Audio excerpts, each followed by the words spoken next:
And welcome to the Free to Fly online conference and fashion show. I am Patricia with Y, your director of operations for the freebirdprojectshop.com, who is the sponsor of this entire Free to Fly online conference and fashion show, where we are showcasing some of the most brilliant women online, and today is no exception. First, I'm going to introduce you to my co-host, though, who is also a brilliant and smart and wonderful woman, Sasha. How has your day been going? Hello, everybody. Sasha here, Director of Finance Marketing, having a good old time. Excited to do a little tweeting and some chatting, and such a great topic. Hopefully, we have quite a few viewing audience out there, and I know that we've got quite a few people who have bookmarked it. So, for anybody joining us, don't forget, I do watch Twitter. I tweet all the time, as well as I'll be watching our YouTube live feed. So, please chat with me, say hello. I love to interact. And thank you so much, Sasha. And as she says, she does love to interact. And this is a topic that I am so passionate about. As you may know, my personal goal in life and my personal mission is to encourage entrepreneurship through education and empowerment. And Angela, our guest today, Angela Herrington, is right along with me with that. She loves moving women entrepreneurs from stuck to living their dream. Her ideal client is someone who is willing to embrace their creativity and explore life outside of the traditional box and blaze their own trail. And you know, we're all about that at the Freebird Project. She helps coaches, authors, and businesswomen break out of their warm market by leveraging the power of social media. She brings a combination of 20 plus years of business experience, but it doesn't look like she could possibly have 20 years because I don't think that she, looked past 18. So I don't know where the 20 years came from, but evidently she has 20 years of experience, and she is joining us tonight to talk about starting your business. Thank you so much, Angela, for joining us. And we'll get started with getting a little bit more of your story and how you came to be the inspiration that you are today. Absolutely. I'm not sure I can live up to that introduction, but I appreciate it. Time travel is the secret to, getting so much done. But I started many years ago. I've got lots of experience in customer service and management and just retail, lots of kind of hopping around, but I always struggled to kind of find the perfect thing for me. And about 5 years ago, I felt that I was really called to build an online women's ministry, and started to do that through blogging, and really recognized that I could reach a lot more people if I could just figure out this social media thing. So I spent a lot of time taking classes and learning from some of the industry experts. And what I noticed is I finally developed a strategy that started to work, and people started coming to me and saying, how are you doing that? Like, I don't get this social media thing at all. How are you making it work for you? Can you teach me? And some have even said, hey, I don't even want to figure this out. Can you do it for me? And so the coaching and consulting and kind of the business as it is now came out of that demand of people saying, I need help. You seem to know what you're doing. Let's work together. So it was very organic the way it came together. I never really started on this track to be in this position as a coach and as a consultant, but it's kind of one of those things where if I had planned it, I don't think it would have been this awesome. So I'm kind of glad that it happened organically. It's been fun for it to just gradually develop over the last few years. Absolutely. And some of that gradual development is the stuff that is most closest to your true passions and to stay in alignment with your purpose. So you started talking about how, it was sort of organic, but what really led to you starting your own business? Was there something that triggered looking to start your own business as opposed to being somebody else's employee? Yeah, so when I first started kind of entertaining the idea, I knew enough about myself to know that I started a lot of things, but never really finished them. Like for me, the startup phase is really exciting. And so I would joke with my husband that when I would get a new job, I was batting cleanup. I would go in and I would problem solve, and I would strategize, and I would take all of the broken systems and I'd build new things. And it was really exciting to start connecting whatever organization I was in with the rest of the community. And at the time I was working in an early intervention program. I have a nursing background, and I was working with at-risk moms and young kids, and I loved it. Very complex regulations, a lot of stuff to dig into. But I also knew that at some point that startup phase would be over, and I would have problem solved everything that needed to be solved, and it would kind of get down to that day-to-day routine that wasn't quite so nurturing for me. So, you know, in the back of my head when I took the job, and even the first few months into the job, I thought, I love this, but there's going to be some point where I'm just not going to be able to do this anymore. And it won't be because the job so much has changed, just as that maybe that season was over and it wasn't quite as exciting and new for me. So in the back of my head, I always knew that. And I think my boss was quite a wise lady. I'm pretty sure she knew that too. So I stayed there for almost 5 years. And about halfway through that time, I started writing. And that was something new for me. I was never even a journaler, or you know, that just wasn't something that I did. And I kind of started to explore that and realize how much fun it was to get in the messiness of words and ideas and start playing around with it. And I really thought when I first started this that I was going to, you know, just crank out a book, and I was going to get a deal, and I was going to start with that piece. And then all of my kind of ministry and all of my entrepreneurial energy would go into promoting that. And what I realized is that there were a lot of different things that I needed to learn first. And that's really where the idea of creating a business came from, rather than just being a person who marketed something that they did. So it seems like a little bit of a shift on the outside, but in my head it was a huge shift to think about how do I run myself as a company, rather than just how do I have this kind of hobby on the side that I like to do and maybe I make a little money at it. Right, so that transition from being a hobbyist to being a businesswoman is quite a transition for a lot of women, because a lot of women tend to start, you know, doing the part-time thing. Maybe it starts with a passion, a craft, or a talent that they have, and then it slowly evolves into business. So what does your business look like today, and how is it that you help people? Like, it sounds like that you are a social media coach for the most part. Yeah, so my title, which I had to create because, of course, I couldn't just take on a title. I had to make it my own. My title is actually Life and Digital Strategy Coach. And what I do for entrepreneurs is this wonderful hybrid where I can show up for them and be the business consultants and strategists that they need. But I also have life coach training.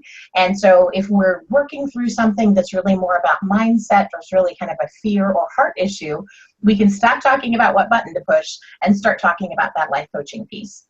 The other thing that I bring, I work with a lot of Christian entrepreneurs. I also have a pastoral background, and I'm working on a master's degree from seminary. So most of my clients are kind of in the Christian niche, and they get a pastor, a consultant, and a coach all in one place. And what that does is that keeps everyone accountable to all of those aspects of their life. So when we're talking about what do you want from your business, we don't separate, you know, business in a jar over here and life in a jar over here. And then, you know, maybe my spiritual life is over here, and gosh, education is kind of a separate jar. We stop fragmenting, we stop compartmentalizing life, and we say, as the creative, resourceful, whole woman you were created to be, what do you want? And then how do we get there? So it may be something like, you know, setting up an email strategy. It may be, how do we use Facebook or Twitter to promote a project? Or how do I grow my platform is big enough that a publishing house notices me? But we also dip into, why am I so stinking scared of doing this? Like, why is it that I want something that's really big, but every time I think about it, I want to throw up? Like, it's a lot of that, you know. A lot of the women that I work with are passionate about their family, and, you know, how do I serve my family and still chase my dream? You know, am I betraying my family by quitting my 9-to-5 and chasing my dream? I mean, those are just some of the things that come up. And I'm really good at being a business consultant. I mean, you mentioned I've got so many years experience in that, but I think what really makes me stand out as a coach is that we can very organically switch from those mindset issues to the what button do I push, to the am I really a good mom, and just really kind of flow through that, because that's how we are as people. You know, we don't schedule our time and say, okay, for the next 15 minutes, I'm going to think about my kids. and then I'm going to switch to business. If you're like me, it's like kids, business, wait, does my husband fit in here anywhere? Like, that's real life. So I always love meeting my clients in real life and letting them build a business within that.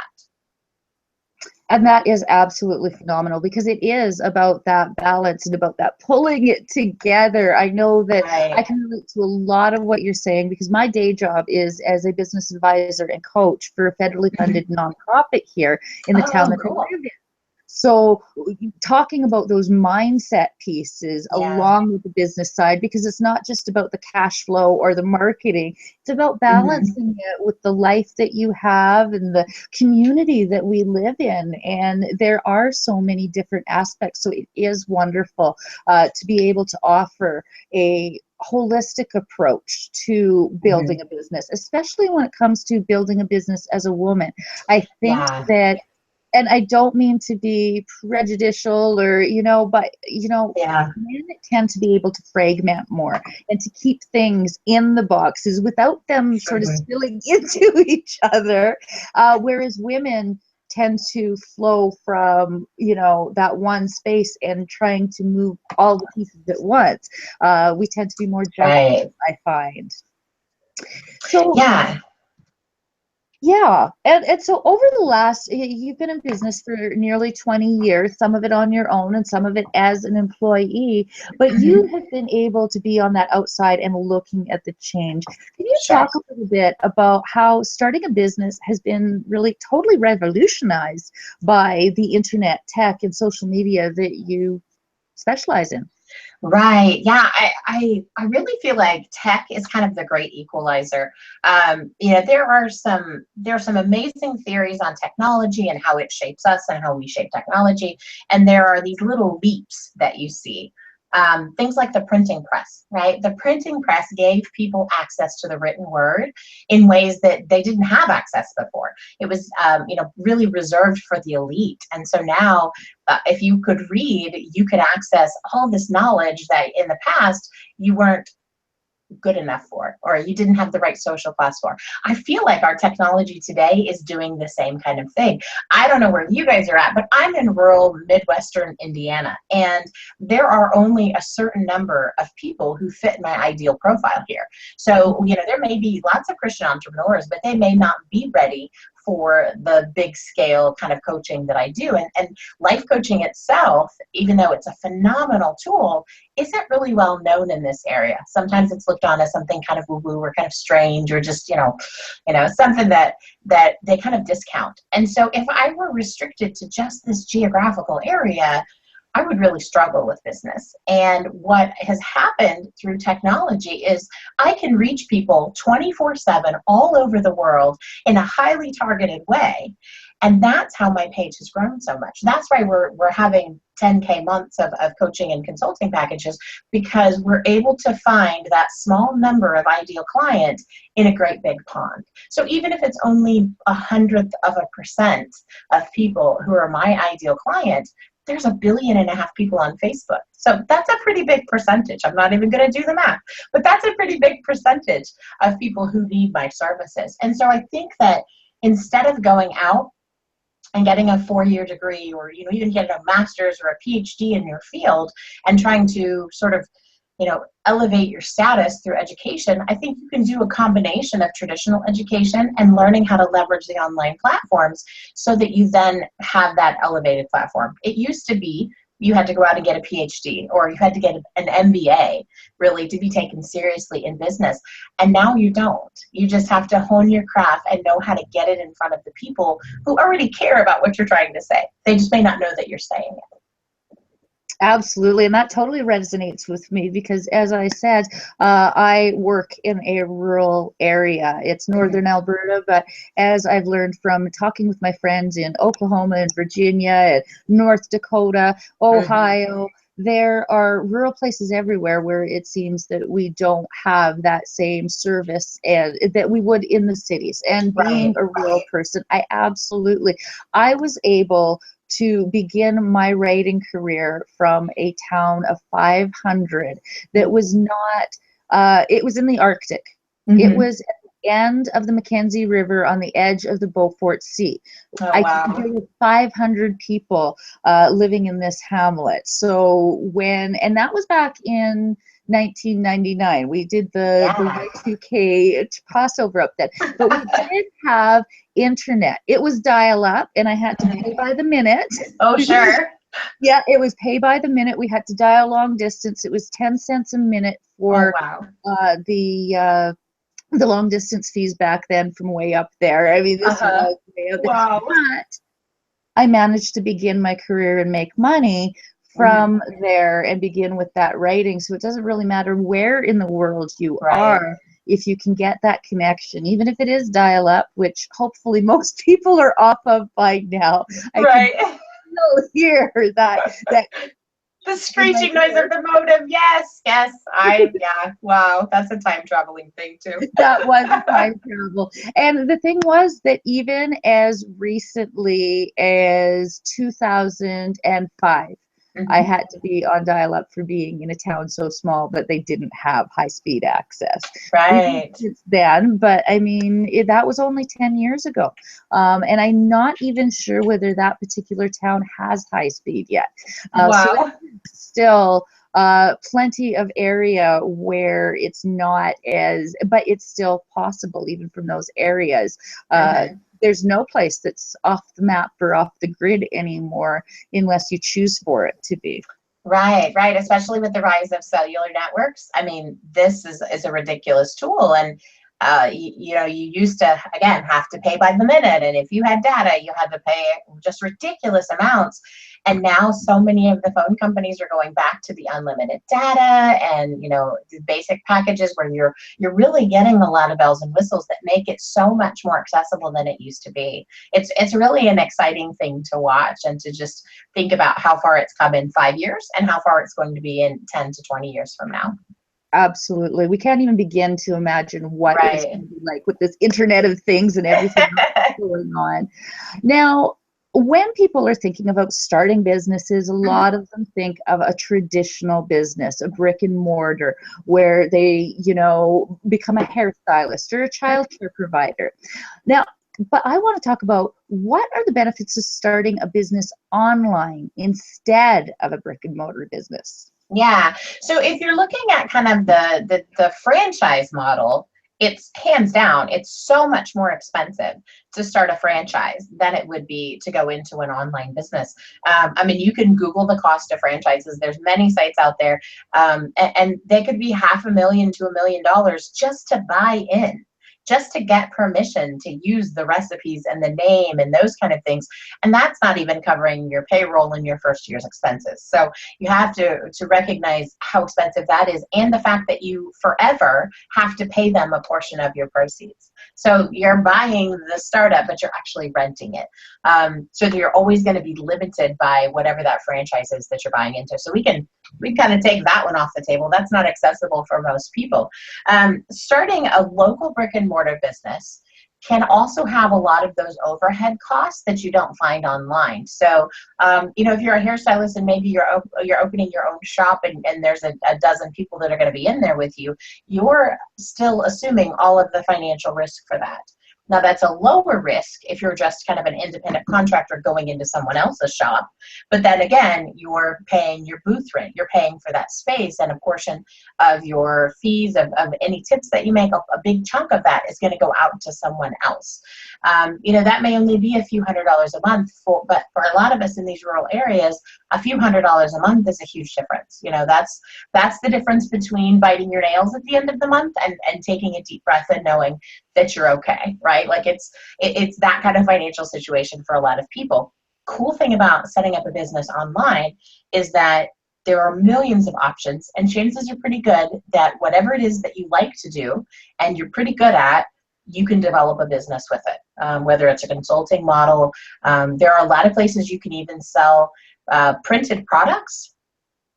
on demand and not have any overhead there. So you know your overhead, instead of buying a store or renting a store and paying for $10,000 worth of t-shirts to be printed and delivered, and maybe you sell them and maybe you don't, you can actually set up an online store with print on demand, put a few $100s into your website, your advertising, and get it off the ground. And then if you don't sell them, you're only out a few $100s, rather than having $10,000 worth of t-shirt inventory and not having anything to eat next month because you didn't bring in any revenue. So it really, it allows you to start in a smaller, safer way. There still is, of course, risk. I mean, you could go out and spend $50,000 on a website, but you don't have to. You know, you could go out and get a free website. You could go out and get a self-hosted WordPress website with a really cool template for less than $100 for the first year. Like, there's a lot of different options that are out there, and it really lets you scale it up or down depending on your desires for your business and how much capital you have up front. You can also scale the time. You know, I don't know a lot of franchise owners who can work 5 hours a week, right? It takes 5 hours a week to do payroll, like not even all the other stuff that you have to do. So if you're like, you know, if you're already working a full-time job, or if you have a family at home and you only have a few hours a week, there are a lot of people who are very successfully bringing in a couple $100s, even a couple $1,000s a month with that type of time commitment, because they're leveraging online and they're keeping their overhead super low. So profiting $300 is a lot easier if your overhead's only 100. Absolutely. Got to agree with you there. And dealing with traditional businesses on a daily basis, I can definitely attest to the costs that are involved in setting up a new business. You know, any business has a considerable amount of expenses involved. Sasha, it looks like you have a question there. Me? No, but we do have a viewer with a bit of a question. And it actually was a really good question, and I could see some others who are really enjoying this and looking to start their own business. I'm sure they'd love to hear what you're saying. So Rachel, she said, going back to the being in the right mindset, do you have any pardon me. Thankfully, this is not all about speech. So do you have any tips or tricks for those of us who get stuck in a rut or get stuck on every single detail? Sometimes I find it hard to decide where my time is best spent.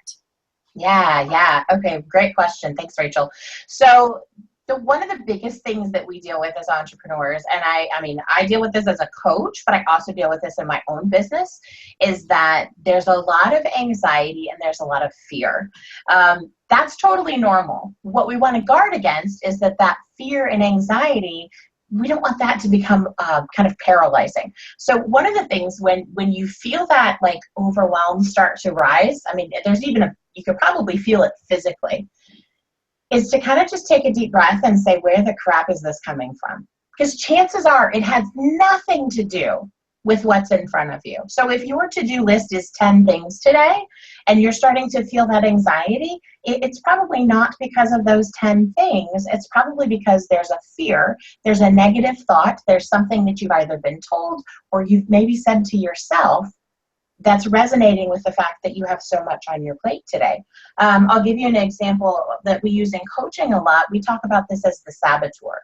I like Gremlin, but Gremlin to me is the little 80s movie guy, so not everybody resonates with that, but to me that's kind of funny to think about this little guy running around in my head. So when I'm working on a project, let's say, like, let's take your to-do list example. Let's say I have 10 things that I have to do today to meet the needs of my clients. And I get halfway through the day and I realize I've only done 2 of them. The saboteur in me says, you suck. The saboteur says, why are you taking on these clients? You're not good enough to do this. The saboteur says you're going to fail, right? But that's the negative junk that comes out at you. If I could put the saboteur aside for just a minute and look at my list, I would probably see that those 2 things that I did took more time than the rest of them because they were bigger things. So actually, I was really smart to do them first, or perhaps they had a sooner deadline than the other things. So you have to look at how you're processing this information, and when that emotion comes up, ask yourself, is it coming from a saboteur, a negative false belief, that junk that's, that awful voice of the ex-boyfriend or whatever that's in your head? Or is it actually coming from you, the strong, confident, courageous you that can absolutely rock this business? And if you can start to separate those two voices, it gets really easy to recognize that your saboteur isn't actually you and doesn't actually know anything about you. Your true self, your best self, is the one that says, no, I'm actually doing these 10 things the right way, and that's what matters. And it gets a lot easier to kind of quiet those things. There are lots of organizational tips, and there are lots of like scheduling tools and that kind of stuff that you would use. But what I would start with is, when you start to feel overwhelmed and freaked out, what's the root of that? What's really causing that? Because if you can identify that, it's easier to kick it out. Great question. Absolutely. Thank you. Thanks so much, Rachel, for that question.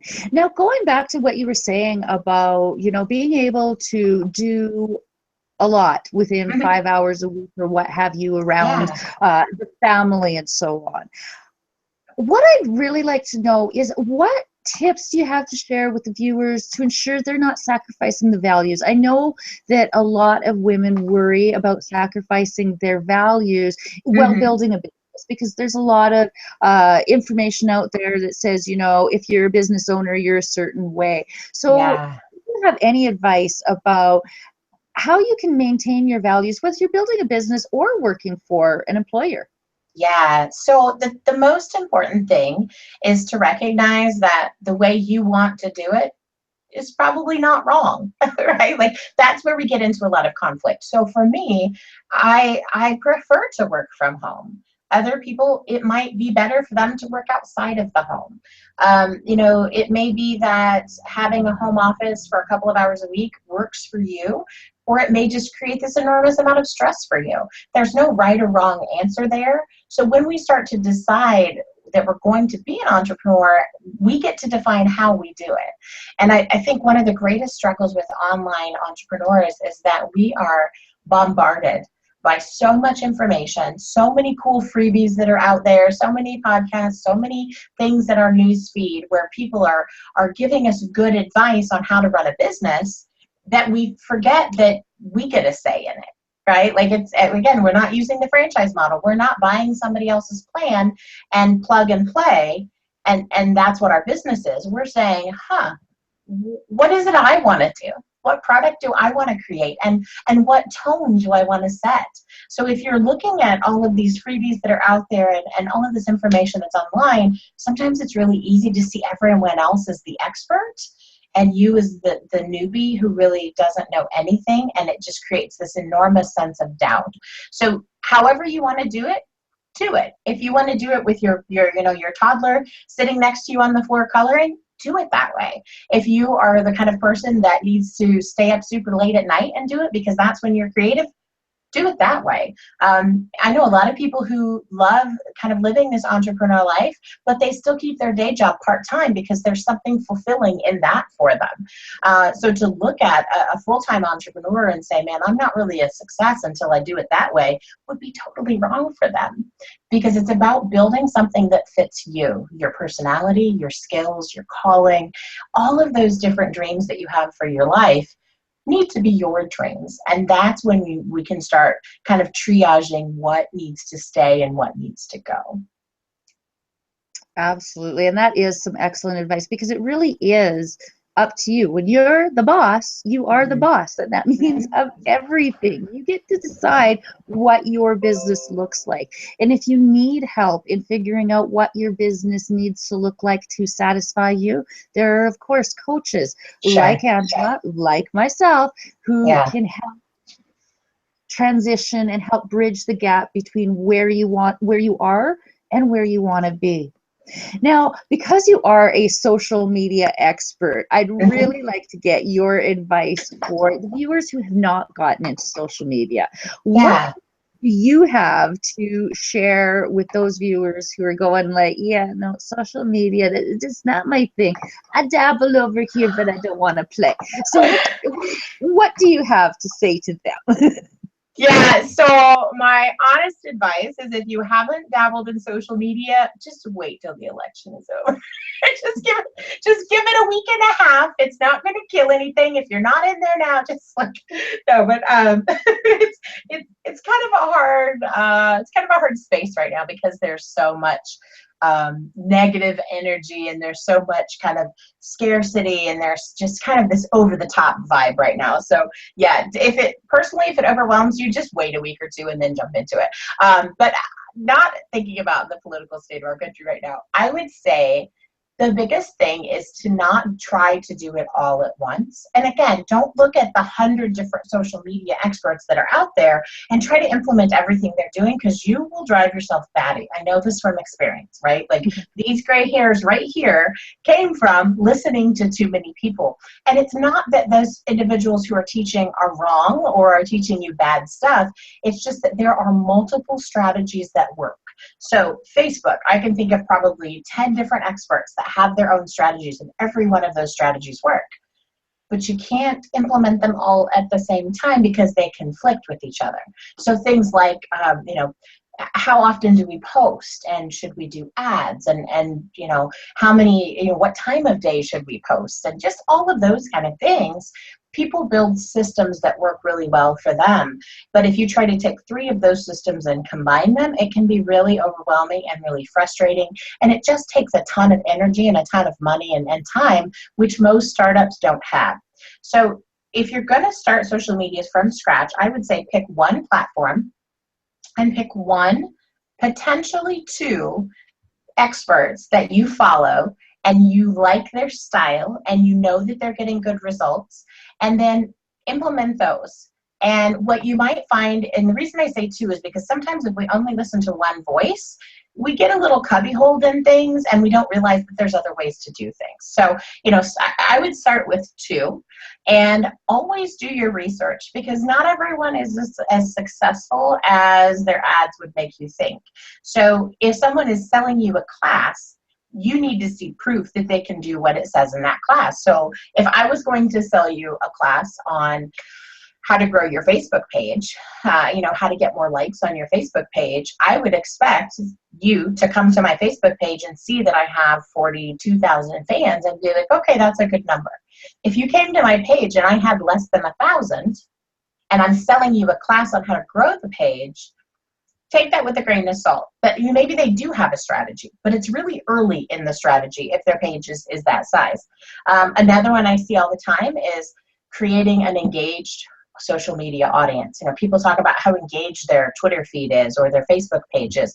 You can actually go into you can go into someone's Twitter and you can look at their page and look at the last 10 posts. How many retweets did they have? How many people actually gave them a heart? If it's all crickets, they may have a huge following, but that doesn't mean they're engaging with it. On Facebook, it's really cool because you can actually go into the insights panel and add that person as a page to watch, and you can see exactly how big their page is, how fast it's growing, how many posts they did last week, and you can also see their engagement rate. So do your homework, because there are some amazing coaches out there, and I don't mean just me. Like, there are some amazing people out there who really get social media and are doing fantastic things with it. But not everyone who has an ad budget and is sending ads into your news feed is really that good. If it's something that maybe you can't do research on, like ads, people sell ad courses all the time for Facebook and Google and Twitter and LinkedIn. Ask them, hey, what are your results? If you go to a sales page and someone is really heavily promoting ads, there should be some graphics. They should show you the numbers and really be able to prove themselves. Same thing with email lists. How to grow your email list. I see this in groups all the time. Hey, would you like me to share with you how I grow my list? I grew my list by 100 people yesterday. Comment yes. Okay, so you comment yes, that's how they're growing their email list. They may not have actually anything valuable to say. So just to make sure that you're asking, okay, I'd like to know how you grow your list, but how many people do you have on it right now? Well, I have 105. Okay, so you gained 100 people yesterday by asking this question. I don't really need your report to see how you're doing this. So just be smart, right? Buyer beware. And just recognize that, unfortunately, not everybody is the most ethical, and people have different standards when it comes to selling a product and quality and all that kind of stuff. So, I would just guard yourself just a little bit, but pick one expert, 1 or 2 experts to listen to, and pick one platform to start with, and just start exploring it there. If you do have a brand name, if you do have, your personal name or whatever, I would go across as many platforms as you want to lock down that name, but I would only start growing one. I would only start putting content and running ads and all of that kind of stuff on one. When you get it figured out, then go pick a second platform and just repeat it. And if you don't have all 27 platforms, that's fine, because that'll change over the next year. Really, just one or two successful platforms is going to show people that you're serious about what you do. And if you're wanting to get published, or if you're wanting to get hired by big companies, mastering one or even two platforms is going to give you that credibility that you're looking for. Absolutely. And I'd like to just add to that, you have to remember where your target market is. When you are choosing that one platform, choose the one where most of your target market is. It might be Facebook, it might be Pinterest. It doesn't have to be all of them, but you do want to go where you've got the highest concentration to make sure that you're reaching the people that you want to reach. If you are trying to reach moms and you're on LinkedIn, you might not have the easiest time of finding those moms there, because it is more of a business. Absolutely. Yeah, that's a great point. And for most people, it's going to be Facebook, just because there's 1.5 billion people there. There are a few little industries that I would say it's not Facebook.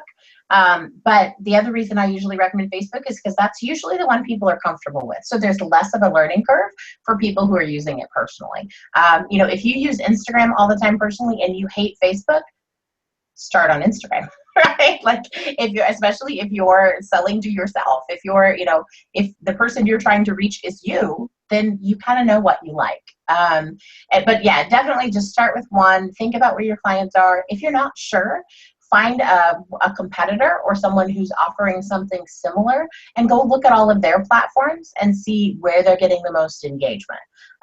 Do that a couple of different times. So if you're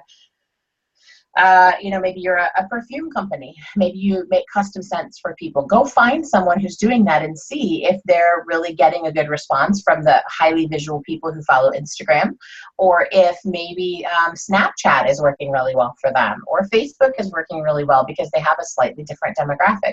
Explore those and see, again, looking at engagement, not just page size, because that's a lot easier to fake. Look at whether or not they're having conversations with people, and that will help you determine how healthy the page is and give you an idea of which platform is working best for them.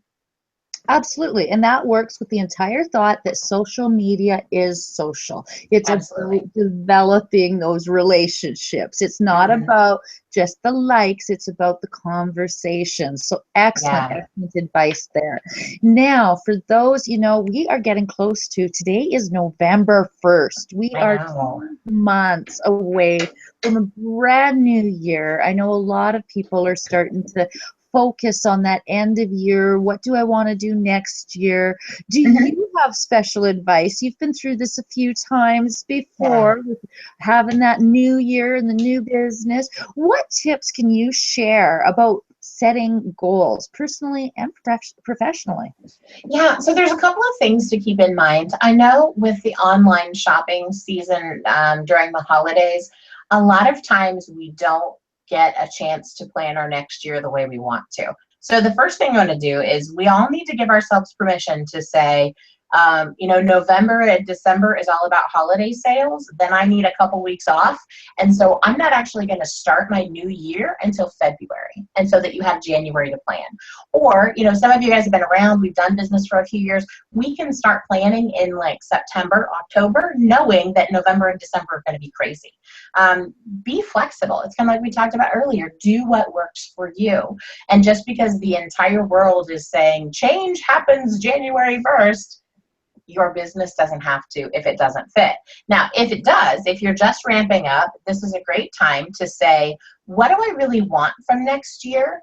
And what needs to happen to get there? So what I recommend is setting a reasonable goal, setting kind of a stretch goal that you could get if you really bust it, and then setting a crazy cool goal. Knowing that if you even get close to that big, crazy cool goal, you're way ahead of where you would have been if you just set that one achievable goal. So a lot of times we talk about SMART goals and we talk about goals have to be achievable. I don't know that all goals have to be achievable, Because if you're achieving all your goals, I don't think you're dreaming big enough. And I don't think you're pushing hard enough to say, what is actually possible if I put my whole heart and soul into this and everything aligns perfectly? So I would start there. I would say, what is it that's possible? What's reachable? What's a stretch goal? And what's just crazy over the moon cool? And get them down on paper, and then start to work backwards and say, okay, that reachable goal was to sell 100 widgets in 2017. How many do I have to sell a month? What strategies do I have in place to sell those? How do I get in front of enough people, knowing that not everyone I talk to is going to want a widget?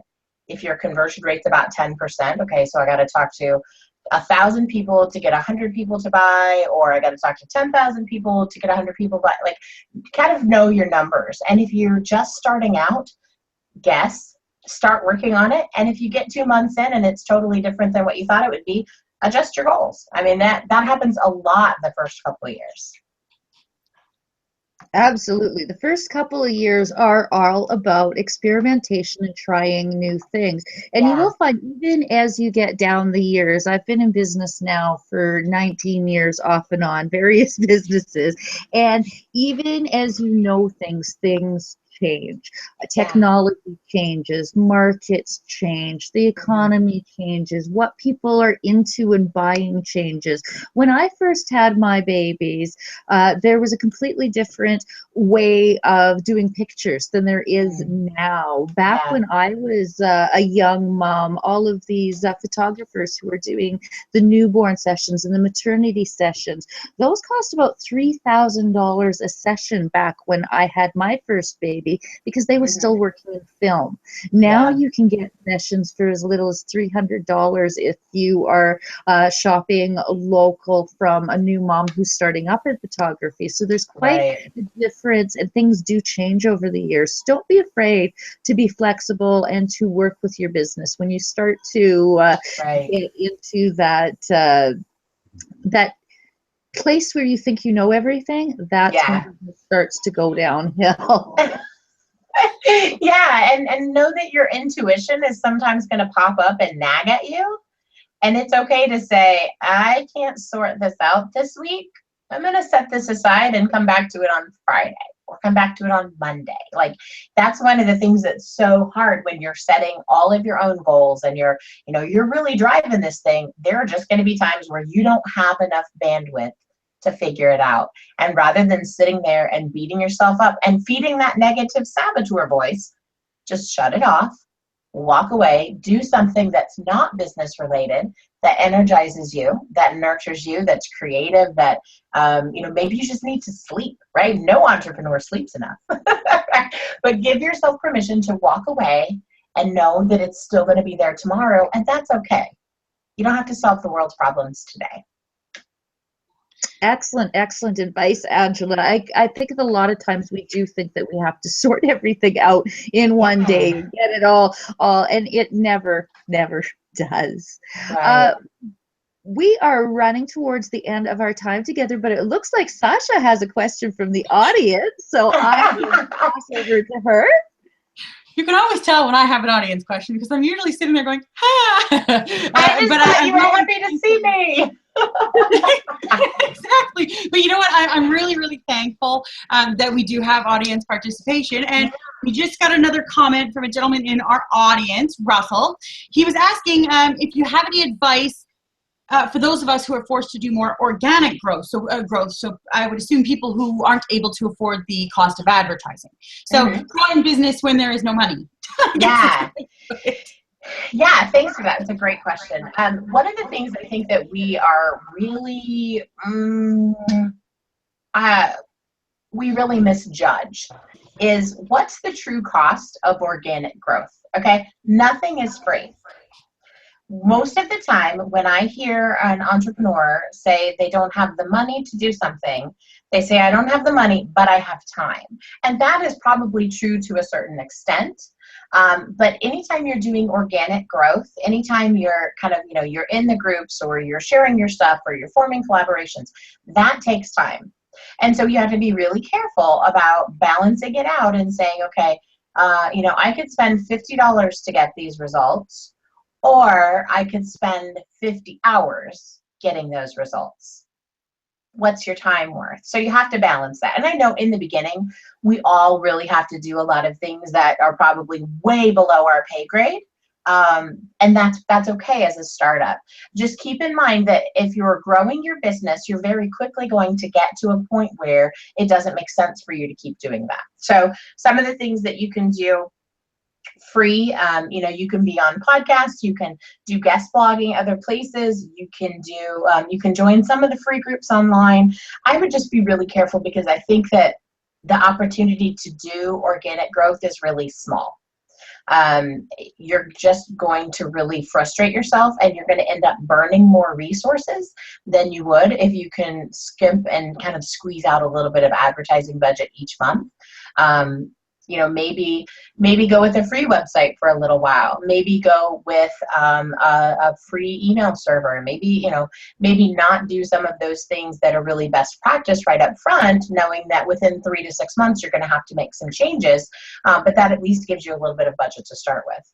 Because if you don't have customers coming through your door, you don't have a business. No matter how amazing your product is, if nobody's seeing it, it's really hard to grow. And it's really hard to just stay in business and keep your doors open. So that's one of those things where, a concentrated ad spend, even if it's not huge, even just a few dollars a day on Facebook or on Twitter or Pinterest or LinkedIn, whichever your chosen platform is, just a few dollars a day can keep the traffic coming in. And then especially on Facebook, what you'll notice is that if you're running some ads and you have new people coming to your page, you actually get more organic traffic too, because you're getting a higher ranking in the algorithm and people are seeing more of your stuff.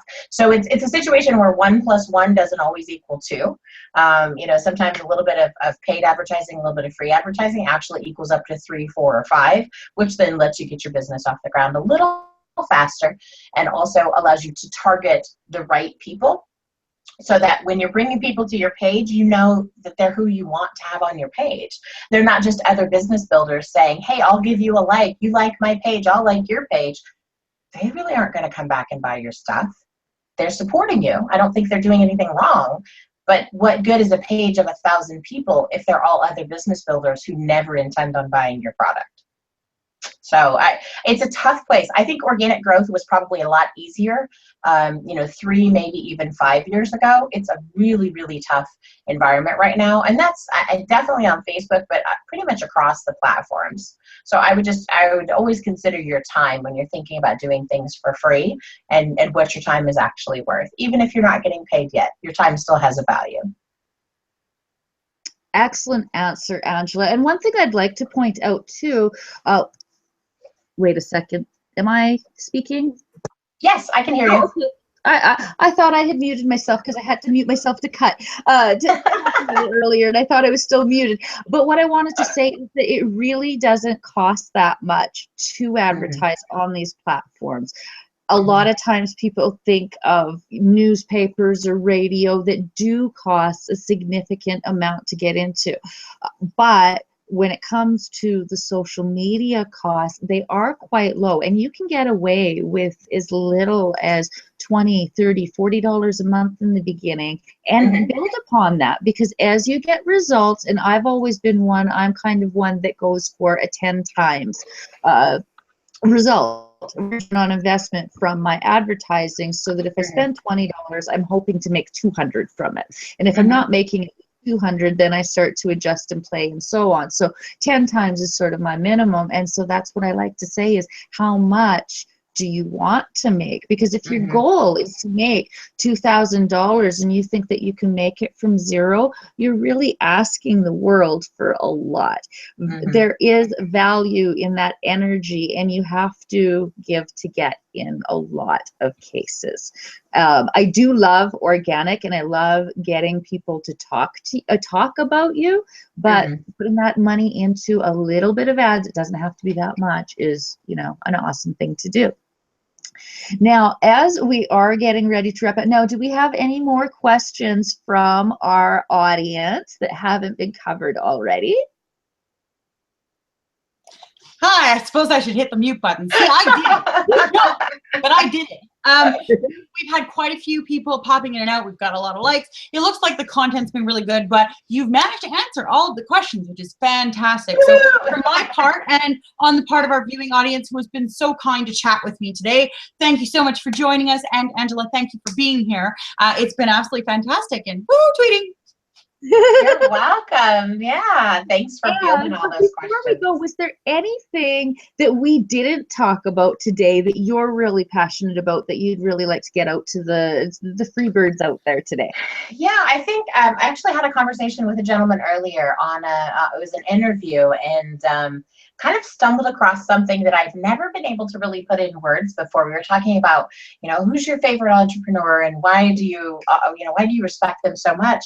And it was interesting because it wasn't, Bill Gates or Richard Branson or, wasn't any of those guys that came into my mind, even though I do absolutely just love some of the innovation that they've brought to the table.